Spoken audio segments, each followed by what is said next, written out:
Abhishek, right? Yes, sir. Abhishek, आप बिहार से हैं? From Bihar? Yes, sir. Okay, which place in Bihar? Jamui. Jamui. And what is Jamui famous for? Jamui is said to be birthplace of Mahavir Jain. Sorry? It's said Mahavir Jain, birthplace of Mahavir Jain. Okay. suggest that. So, when we talk about Bihar, Bihar is still one of the most backward states of India. And as a native of Bihar, what do you think that where have we gone wrong in the last 75 years? So the pace of development and focus areas have been a little misplaced. A tourism industry which had huge potential is still in a very nascent state even after 75 years. And the agricultural productivity is also low, so that even though we produce lots of crops for all over India, export our crops is used all over India, but still the land holding patterns and that have led to the farmers have remained poor, which is the base of the Bihar's economy, which is primarily agrarian. And so these factors in total contribute. Or also our education, which was up to the mark till the 80s, and after the certain population burst in Bihar, in all over India, especially in Bihar, but the infrastructure didn't grow to catch up that population.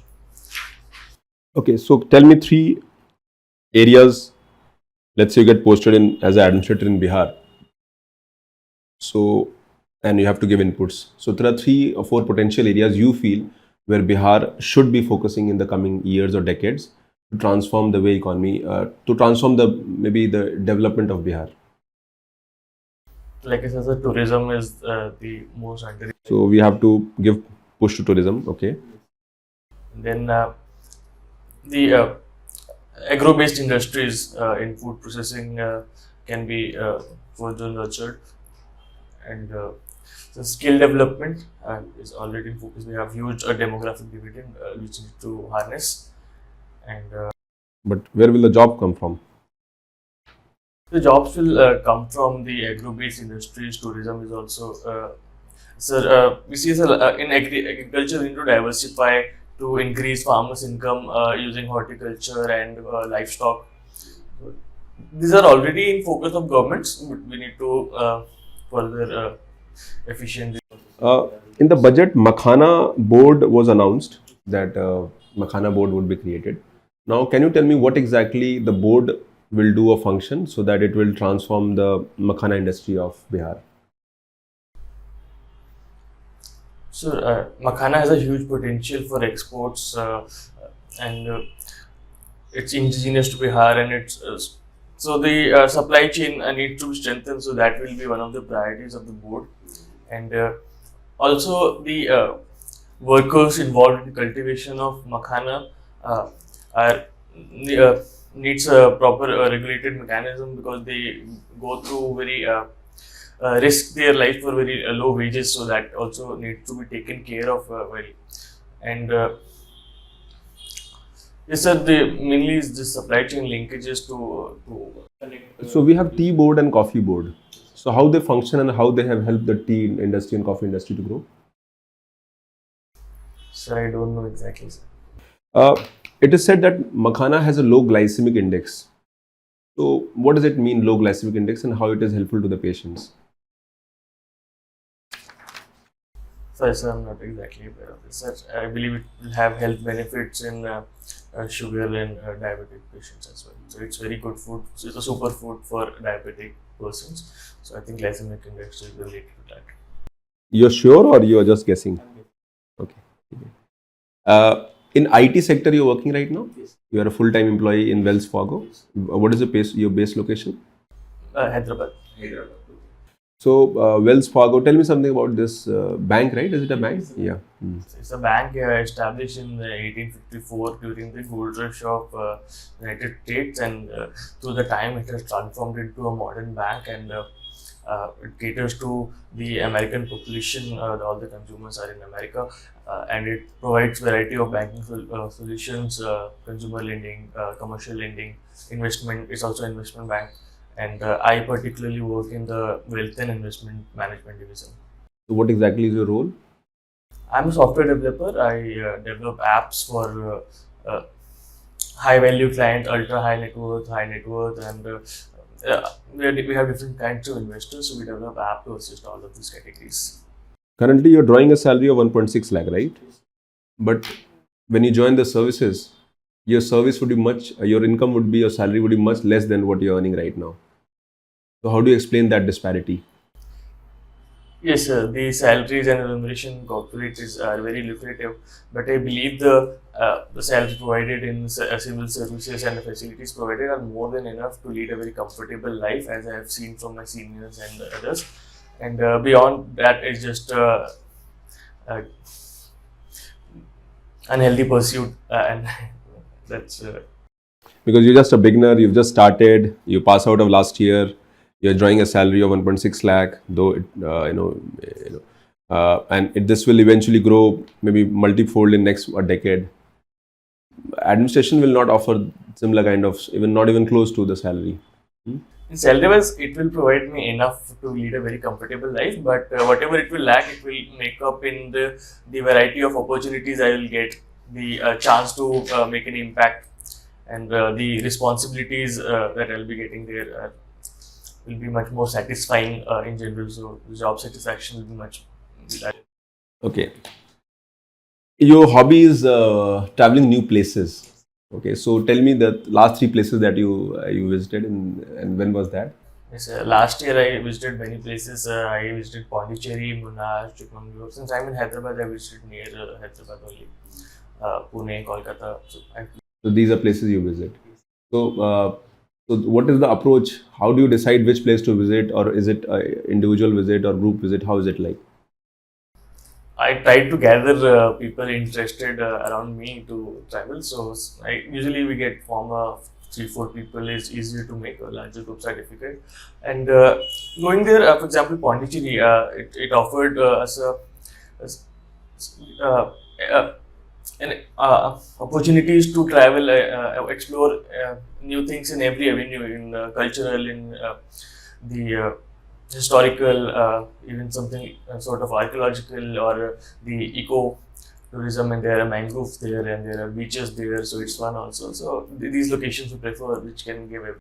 As an enthusiast who has a hobby of traveling, so I was going through a data, and the data suggested that the outbound tourism, that is the international tourists in Thailand, is much more than India, though India is such a big nation.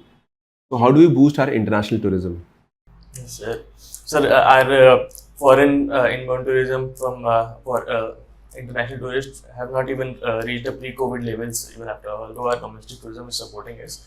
Sir, there are some things that we need to work on to attract them. For example, mostly in travel, sanitation, and the safety image.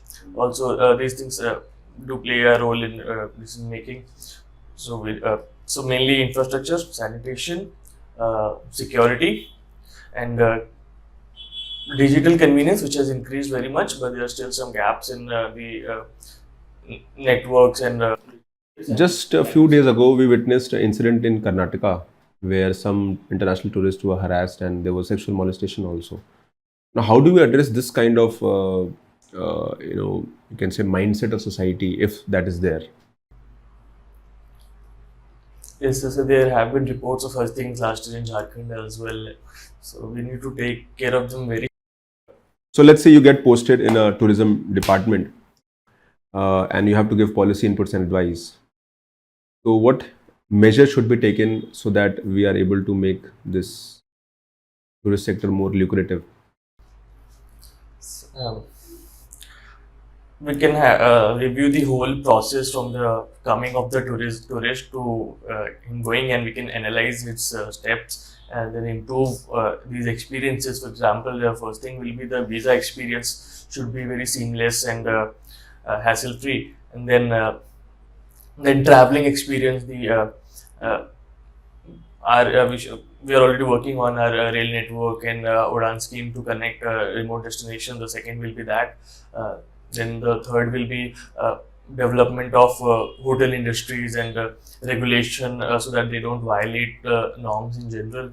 And then the safety of for example, many tourists come for adventure sports also. Some locations are famous for that. So we need to develop them and provide more experiences in a safe manner.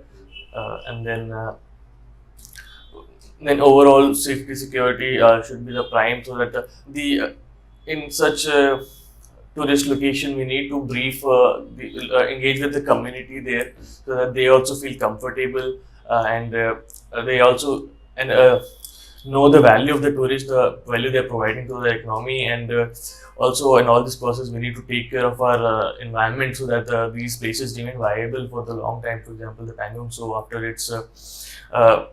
it got fame in 3 Idiots, it's very polluted nowadays. So we need to predict these things and take care of environment all along. So all these things we need to take care of, sir, in policy. Abhishek, in Bihar, the caste census was conducted few years ago. Do you feel that such census are a way of development for the future, or do you think that such kind of, because there is a demand by certain political groups that we should have a caste census pan India? What is your view on the caste census of Bihar? Sir, Bihar, even before caste census, we had a new category of a new class, extremely backward class. So, sir, caste census will provide data to validate these categories, and even provide reforms. Example, extremely backward classes were a subclass of OBCs. We see that a lot of people in OBC groups are now have socioeconomic indicators, just telling them it's pretty good, and there are some subclass which are still struggling. So these things can be highlighted in form of caste survey. So caste survey is very important as a data input to our policy. But we should make sure that this is not used to create divide in society, or not used for political purposes. It should only for development and in a very harmonious way. I support caste census. You support caste census. So can you tell me the findings and outcomes of caste census in Bihar?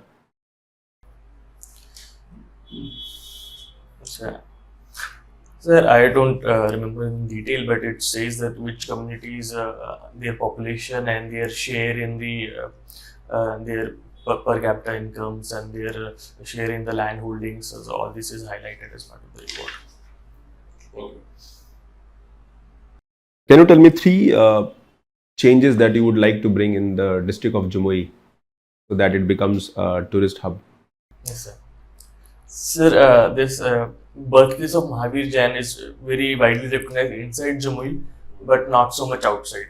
So we need to push for this, for in case of Jamui, that more historians research and debate on this, and we come to a conclusion that, and so that it will lead to a vast tourist influx in Jamui.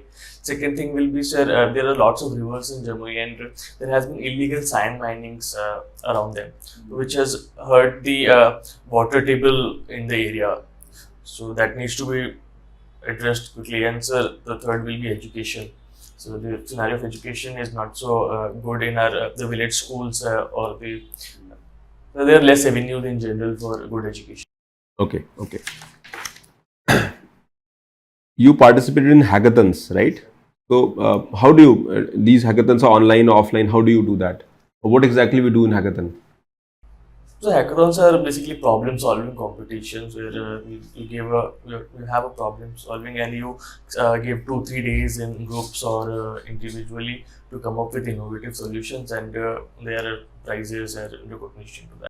Any success in terms of prizes? Not in monetary terms, but my project was recognized in a company hackathon. You seem like a person from technology who has good understanding of technology, who has interest in technology, but rather you want to get into administration. So don't you think that as an engineer you should focus on the core technical skills that you have already gained with invested in education from the premier institution of India? Don't you think that you should rather focus there instead of getting to administration?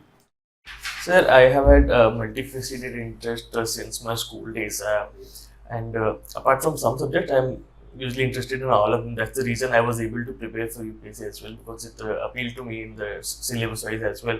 In my college, I was part of placement cell, where I dealt with multiple stakeholders, and it gave me a sense of public services, which I very enjoyed, and I was coordinator of admin finance department also in the first rendezvous. So all this gave me realized me that my interest goes beyond technology, and technology is one of my interests, and I would like to pursue it all anytime I get a chance. But my interests go beyond it, and I believe the civil services will provide me the multifaceted opportunities and the responsibility that is lacking in my What is India stack? India stack. Uh, I don't remember, sir. So Aadhaar enabled platforms, UPI, does it have any correlation with India stack?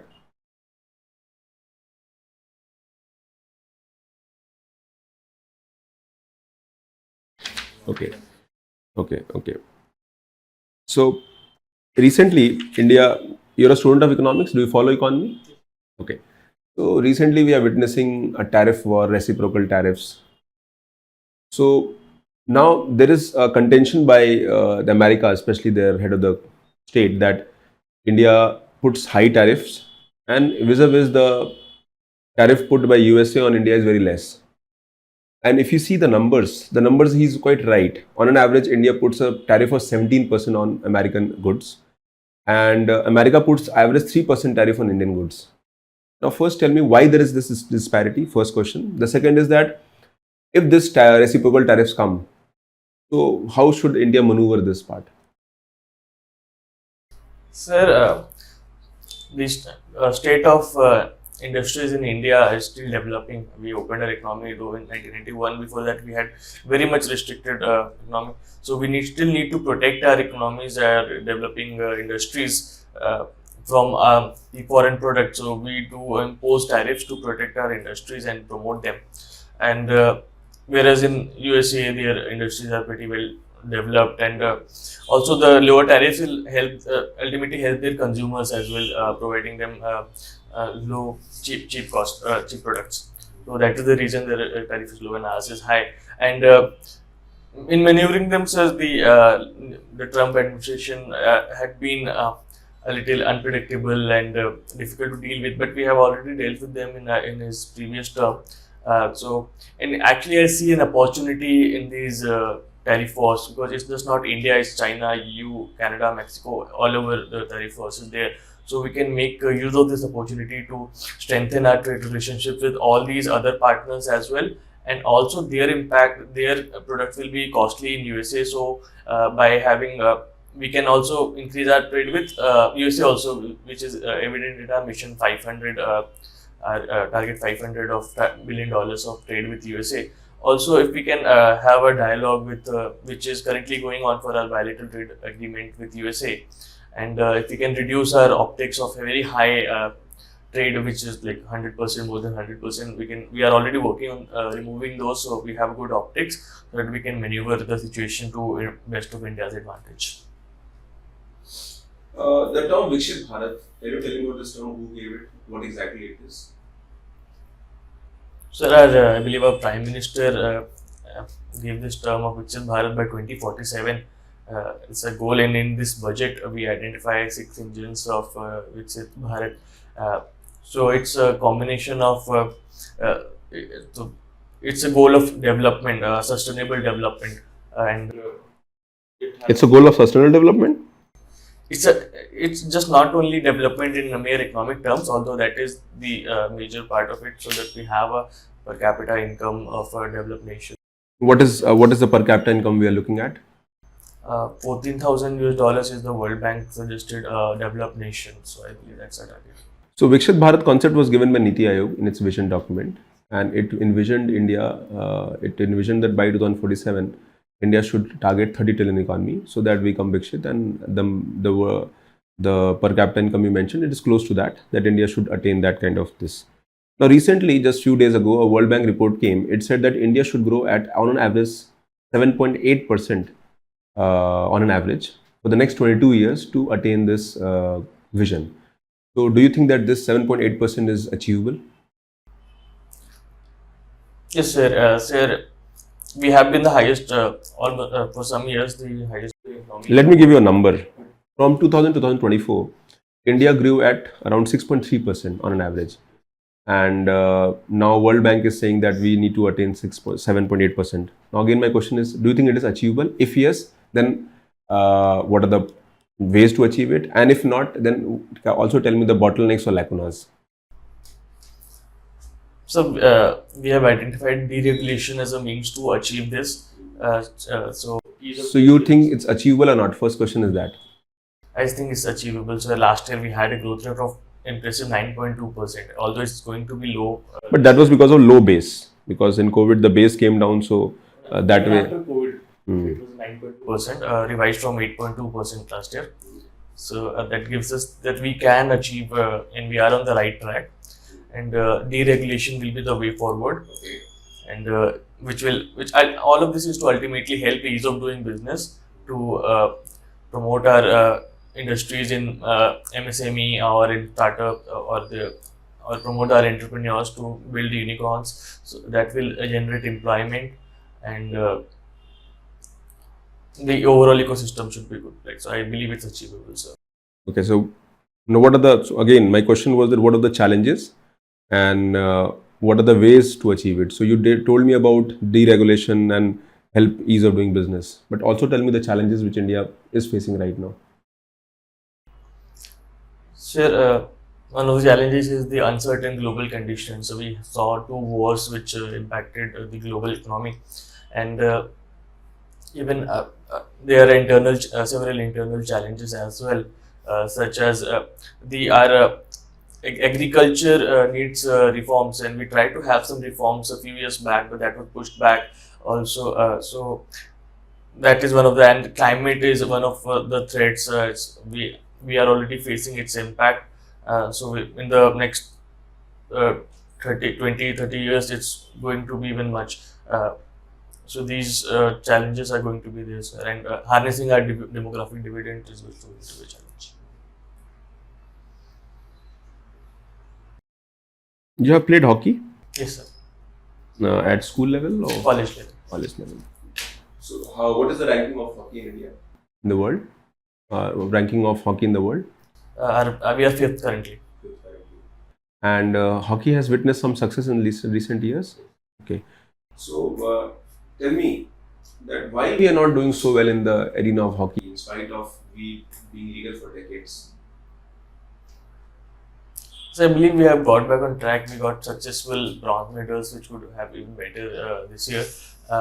And not in just Olympics, our FIH Pro League also, we are currently 4th position.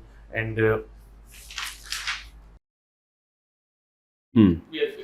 we have invested in our resources, especially Odisha and Jharkhand are focusing too much on hockey. We have the world's largest hockey stadium in Rourkela. So I believe we are on track, and we'll do better in coming years. What does your father do? He is principal in Kendriya Vidyalaya. Kendriya Vidyalaya. So, KVS, when was this established? Sir, we recently celebrated the Golden Jubilee. So, I believe it's 1966. What was the purpose of Kendriya Vidyalaya? It's to educate the children of central government employees who have transferable jobs. The Kendriya Vidyalaya, do you think that the Kendriya Vidyalayas are doing well in India right now? They're doing well.